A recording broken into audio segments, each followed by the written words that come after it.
గరికపాటి గారు కొన్ని వ్యాఖ్యలు చేశారు. డొక్కా సీతమ్మ బడి భోజన పథకం, మధ్యాహ్న భోజన పథకం గురించి కొన్ని మాటలు మాట్లాడారు. వాటి గురించి మీ స్పందన ఏంటి సార్? ఎందుకంటే నా రిలేటెడ్ కాబట్టి నేను కొంచెం క్లారిటీ ఇస్తానండి. అంటే ఆయన చెప్పారు, ఆయన చెప్పడం వల్ల కొన్ని లక్షల కోట్ల మంది వింటుంటారు. కొంచెం వాట్ ఇస్ వాట్ ఏంటి అనేది, అంటే వాళ్ళకి అంత అవగాహన ఉండకపోవచ్చు, ప్రజలకు కూడా అన్ని విషయాలు తెలియాలి అనే ఒక ఉద్దేశంతో నేను ఈ రోజు మీ ముందుకు రావడం జరిగింది. దాంట్లో భాగంగా ఒక్కసారి ఆయన ఏం మాట్లాడారు అనేది ఒక్కసారి మనం చూద్దామండి. మధ్యాహ్న భోజనం ముఖ్యమైనది, చదువు విజ్ఞానం అయిపోయింది. చదువువాడికి అక్కల భోజనంలో గుడ్డిట్టారా, గడిది గుడ్డిట్టారా, అన్నం తినేవాడు కొడుకుడు పెట్టేటండి బుద్ధి ఉందా లేదా, చదువుకోమని లేకపోతే వెళ్ళిపోమని చెప్పాడు. కొడుకుడు కోసం వస్తాను, ఈ గుడ్లు లెక్క రాయాలి మాస్టర్లు, వాళ్ళ కర్మ కాలిపోయి. చదువు చెప్పక్కల ఎన్ని గుడ్లు వెళ్ళాయి, ఎన్ని గుడ్లు మిగిలాయి, ఎన్ని గుడ్లు మధ్యలో పేలాయి, ఎన్ని గుడ్లు ఈ మాస్టర్ తినేసాడు. ఇప్పుడు చదువు ఎందుకు చెబుతాడండి? అసలు పిల్లలకు భోజనం పెట్టేటండి, వాళ్ళ భోజనాలు వాళ్ళు తెచ్చుకోవడం మానేమానండి. అంటే పిల్లలకు భోజనం పెట్టి పుస్తకాలు ఇచ్చి యూనిఫార్మ్ జిల్లు ఇస్తే వాడు చదువుతాడు. శోభనం పెళ్లి కొడుకులో మంచమే కూర్చుంటాడు. ఇది చదువుతాడు వాడు. విద్యార్థికి ఎన్ని సౌకర్యాలా అవసరమా? చదువు రావట్లేదు ఎవరికి, భోజనాలే వస్తున్నాయి. పైగా అందులో బల్లి పడింది, పిల్లి పడింది, పడదా? ఆ వండి పెట్టే వాళ్ళకి డబ్బులు ఉండవు. ఎక్కడి నుంచి ఇస్తారు? ఎంతమందికి ఇస్తారమ్మా? దార పోస్తారు ప్రభుత్వం. ఎక్కడి నుంచి ఉన్నాయి డబ్బులు? ఇక్కడ నీ డబ్బులు పెట్టి నువ్వు చదువుకో, నీ అన్నం నువ్వు తిను, నీ బట్టలు నువ్వు కట్టుకో, నీకు ఇష్టమైతే చదువు. ప్రభుత్వం పని ఏమిటంటే, ఉభయ తెలుగు రాష్ట్రాల పెద్దలందరూ వింటారు నా కెమెరా ద్వారా కాబట్టి చెబుతున్నా, ప్రభుత్వం కర్తవ్యం బాగా చదువు చెప్పడం తప్ప పుస్తకాలు ఇవ్వడం, బట్టలు కుట్టించడం, అన్నం పెట్టడం కాదు. ఇది కొంచెం బాధాకరమైన విషయాలు. ఎందుకంటే ఈ మిడ్ డే మీల్స్ అనేది పేద పిల్లల హక్కు. మనము జనరల్ గా ఆలోచిస్తే ఇది ఒక ఫ్యాషన్, అదొక లగ్జరీ కాదండి. పిల్లలు పెట్టే భోజనం ఒక లగ్జరీ కాదు, అది వాళ్ళ జన్మ హక్కు. ఆ విధంగా మనకు ప్రభుత్వాలు, సుప్రీంకోర్టు దాని మీద మనకు చెప్పడం జరిగింది. దీంట్లో ముఖ్యంగా దాదాపు 1960లో తమిళనాడులో ఈ మధ్యాహ్న భోజన పథకాన్ని అప్పటి ముఖ్యమంత్రి వర్యులు కుమారస్వామి కామరాజు గారు ఆయన ప్రారంభించడం జరిగింది. దాని తర్వాత 1996లో మొత్తం ఇండియా అంతా ఇంప్లిమెంటేషన్ చేశారు. అప్పుడు 1 to 5th వరకు మాత్రమే మధ్యాహ్న భోజనం ఇచ్చేవాళ్ళు. 2003లో పూర్తి స్థాయిలో 10th క్లాస్ వరకు, ఫస్ట్ క్లాస్ నుంచి ఈ మధ్యాహ్న భోజన పథకం అనేది అమలు చేస్తున్నారు. దీంట్లో ముఖ్యంగా ఒకటి గమనించాలండి అందరూ కూడా. దీంట్లో ఆర్టికల్ 21 రైట్ ఆఫ్ లైఫ్ అని మన రాజ్యాంగంలో ఒకటి ఉందండి. దీనికి సపోర్ట్ చేస్తూ సుప్రీంకోర్టు చెప్పిన మాటలు కూడా దీంట్లో మిళితమై ఉన్నాయి. అదేంటంటే, జీవితం అంటే కేవలం బ్రతకడం కాదండి, గౌరవంగా బ్రతకడం, ఆరోగ్యకరమైన పోషకాహారం, కనీస జీవన ప్రమాణాలు అందులో భాగంగా ఉంటాయి. అంటే ప్రభుత్వం జనానికి రేషన్ ఇవ్వటం, పిల్లలకు పౌష్టికాహారం అందివ్వటం, దానము, దయో అలాంటివి కాదండి. అది వాళ్ళ హక్కు. భారతదేశంలో పుట్టినందుకు మనకు అది ఒక హక్కుగా పరిగణించారు. ఆరోగ్యంగా జీవించే హక్కు, రైట్ ఆఫ్ ఎడ్యుకేషన్ యాక్ట్ అని ఇంకోటి ఉంది దీంట్లో. విద్య అంటే కేవలం పుస్తకాలు కాదండి, పుస్తకాలు మాత్రమే కాదు, దీంట్లో చాలా మిగతా ఉన్నాయి. పిల్లాడు క్లాసులో కూర్చునే ప్రతి స్థితి కూడా, ఒక పక్క కడుపు కాల్చుంటే మధ్యాహ్న భోజనం లేకుండా విద్య హక్కు నెరవేరదండి. దాంట్లో చాలా ఇబ్బంది వస్తుంది. స్కూల్ పిల్లలకు మధ్యాహ్న భోజనం ఇవ్వడం ఒక చట్టబద్ధ హక్కు. ఇక్కడ ఇవ్వచ్చు అనడం లేదు, ఇవ్వాలి అంటుంది చట్టం. 2001లో సుప్రీంకోర్టు ఆఫ్ ఇండియా ఒక కీలక ఆదేశం ఇచ్చింది. పిల్లలకు డ్రై రేషన్ కాదు, వండిన భోజనం ఇవ్వాలి. ఈ తీర్పుతో మిడ్ డే మీల్ స్కీమ్ దేశవ్యాప్తంగా ఒక బలమైన హక్కుగా మారింది. ఇదేదో రాజకీయ నిర్ణయం కాదండి, ఇది న్యాయ వ్యవస్థ బలపరిచిన హక్కు. అది గమనించాలి ప్రతి ఒక్కరు కూడా. అది కాకుండా ఇలా మాట్లాడడం అనేది కొంచెం ఆయన విఘ్నత. ఆయన పూర్తి స్థాయిలో తెలియకపోయిండొచ్చు. ఇదే గుడ్లు పెడతా ఉన్నారు. గుడ్లు అనేది పౌష్టికాహారం అండి. పిల్లలు బాగా సంతోషంగా భోజనం చేసి రావాలనేది. దీంట్లో కొన్ని లెక్కలు ఉన్నాయండి. ఇది కేంద్ర రాష్ట్ర ప్రభుత్వాలు మిళితంగా ఇస్తున్న మధ్యాహ్న బడి భోజన పథకం. National food security act implementation అనేది ఒక కమిషన్ నియమించారు. మేము కూడా ఈ మధ్యాహ్న భోజనం గురించి అవేర్నెస్ చేస్తున్నాము, సక్రమంగా జరగాలి అనే దీంట్లో primary, upper primary, high school, junior colleges దాదాపు 43,701 ఇన్ని ఇన్స్టిట్యూషన్స్ లో మనము మిడ్ డే మీల్స్ ఇస్తున్నాం. దాదాపు 31,42,706 మంది భోజనం చేస్తా ఉన్నారు. దీంట్లో మనకు 60% షేర్ అనేది సెంట్రల్ గవర్నమెంట్ ఇస్తుంది. తర్వాత స్టేట్ గవర్నమెంట్ 40% గా దీన్ని అక్కడి నుంచి వస్తాయండి అన్ని కూడా, దానికి సంబంధించిన డబ్బులు అవన్నీ కూడా. దీన్ని ఆ లెక్కలన్నీ మీకు చూపిస్తా ఉన్నా. దీంట్లో ముఖ్యంగా 1 to 5th లోపు పిల్లలకు ప్రభుత్వం ₹6.78 కర్రీ చేసినందుకు, 6th to ఇంటర్మీడియట్ పిల్లలకు ₹10.17 కేటాయించారు. దాంట్లో 60% central government, 40% state government share లో వస్తుంది. వంట వాళ్ళ జీతాలు అవి central government, state government share లో ఇస్తుంది. రైస్ ఉచితంగా వెళ్తాయి. ఎగ్స్, చిక్కీస్ ప్లస్ రాగి మాల్ట్కు సంబంధించి, రాగి మాల్ట్ అండి ఇది సత్యసాయి ట్రస్ట్ వాళ్ళు 50% వాళ్ళు, 50% స్టేట్ గవర్నమెంట్ పెట్టుకుంటా ఉంది. రాగి మాల్ట్ బెల్లానికి, జాగ్రీకి. ఇది గమనించాలి అందరూ కూడా. సత్యసాయి ట్రస్ట్ పుట్టపర్తికి సంబంధించిన వాళ్ళు దీన్ని పార్టిషియల్ గా మన ఏపీ స్టేట్ లో గత ప్రభుత్వం నుంచి ఈ విధంగా ఏర్పాటు చేయడం జరిగింది.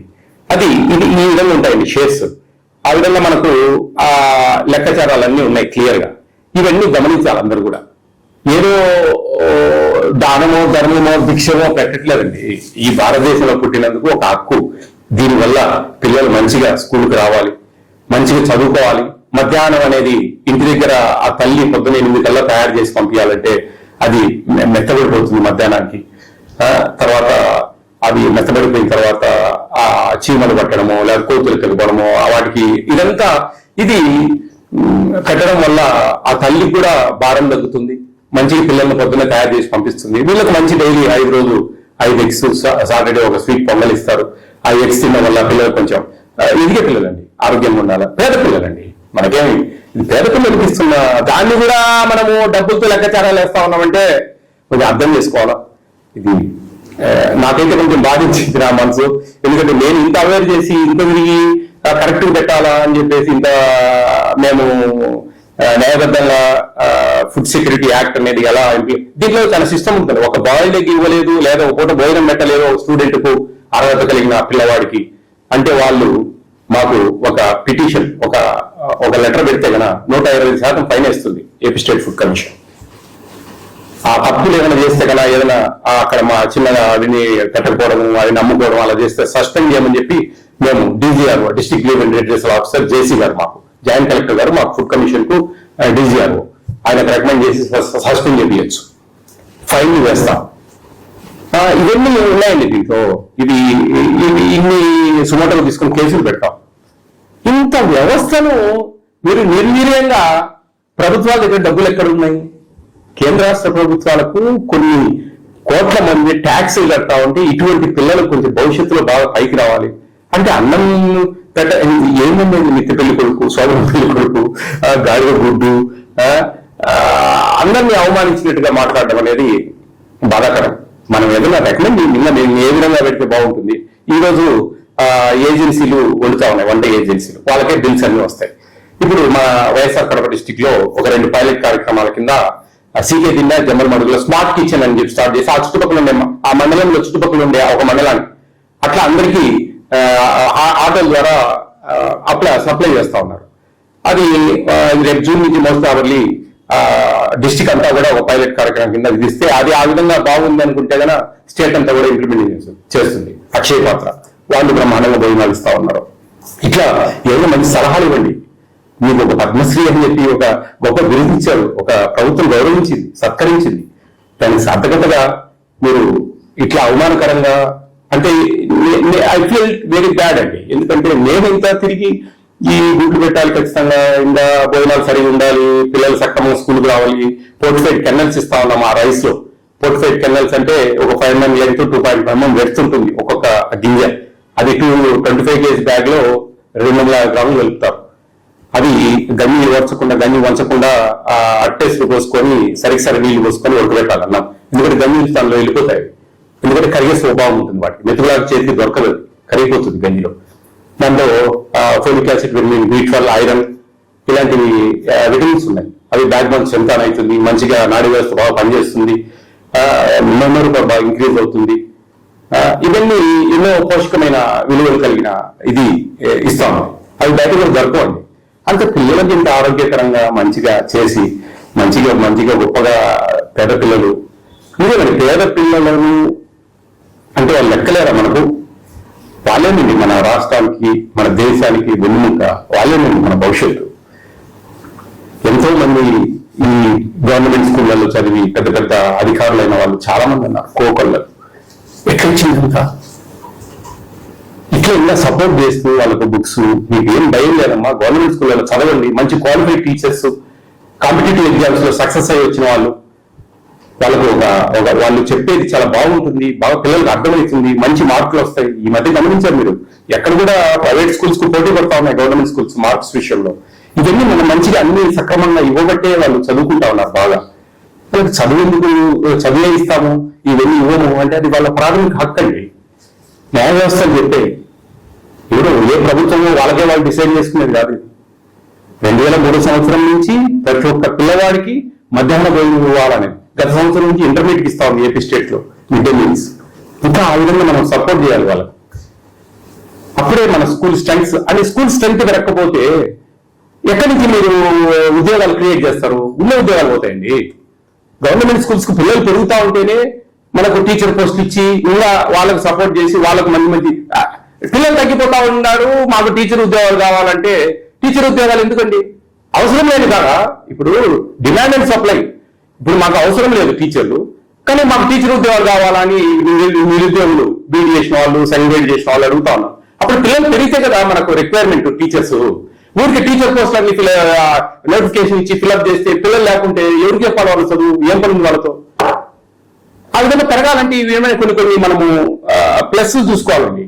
బట్టలు ఇవ్వడము, షూస్ ఇవ్వడము, మంచిగా వాళ్ళకి మంచి భోజనాలు ఇవ్వడము, బుక్స్ ఇవ్వడము, ఇలాంటివన్నీ కూడా కొన్ని చేయగలిగితే వాళ్ళు మనం రాబట్టుకుంటాం పిల్లల్ని. అరే మాకు వాళ్ళకి ధైర్యం ఉంటుంది, ఒక భరోసా ఉంటుంది, మంచి చదువులు వస్తే మంచి భోజనాలు పెడుతున్నారు, అన్ని మాకు ఉచితంగా ఇస్తా ఉన్నారు కదా అనే ఉద్దేశం. అట్లా ప్రభుత్వం దగ్గర డబ్బులు లేవని ప్రభుత్వాన్ని అవమానకరంగా పేద పిల్లలకు పెట్టే భోజనాల మీద మనం కొన్ని అవమానకరంగా మాట్లాడడం అనేది మీ విజ్ఞత అండి.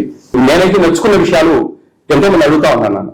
నా మనస్సులోని మాటలు నేను చెప్పగలిగాను. ఏంటి what is mid day meals అనేది తెలుసుకుంటారని. Thank you. Please subscribe .news.